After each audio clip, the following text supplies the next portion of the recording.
ওই বেটা তুই কি কইতাছস? উনি একজন সম্মানিত ব্যক্তি, তুই ওনার এমনি অপমান করতাছস কি লেগা?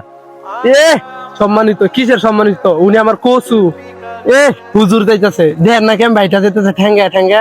ও বন্ধু লাল গোলাপি, ও বন্ধু লাল গোলাপি। এই জায়গায় হুজুরের পাঞ্জাবি পরে রইছে, দিয়েছে পরে আমার কিরকম দিয়া ভাই? বাবা পাঞ্জাবি পরে দেখ আমার কত সুন্দর দিয়া যাইতেছে রি বাবা। আজকে তো আমার শিও লাগতেছে বাহ। আসসালামু আলাইকুম। ওয়ালাইকুম আসসালাম। আসসালামু আলাইকুম। ওয়ালাইকুম আসসালাম। আসসালামু আলাইকুম। ওয়ালাইকুম আসসালাম।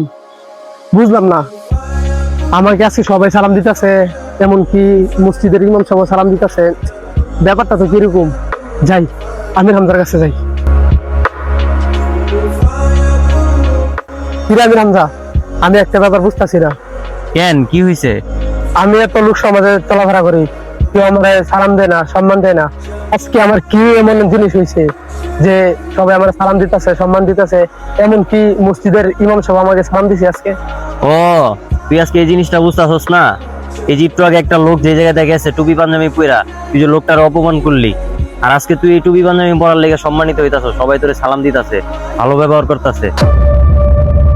আর শোনো, একটা কথা বলি, যখন একটা গ্লাসে পানি থাকে, ওই পানিটা সাধারণ একটা পানি, আর এই পানির ভিতরে যখন লেবুর রসটা দেওয়া হয় আর চিনি দেওয়া হয়, তখন এই পানিটা সাধারণ থাকে না, তখন সেটা শরবতে পরিণত হয়।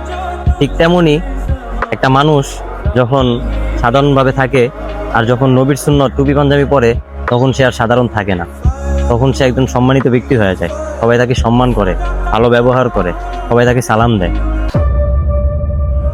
আজকে যে তুই সম্মানটা পাইছস না, সে অবিরত টুপি পাঞ্জাবির কারণে। হ্যাঁ আমির হামজা, তুই ঠিকই কইছস, আমি কখনো এটা ভাইবা দেখি নাই। আজকে থেকে আমি 5 ওয়াক্ত নামাজ পড়বো এবং লোক সমাজ সবাইকে সম্মান দিয়ে চলবো।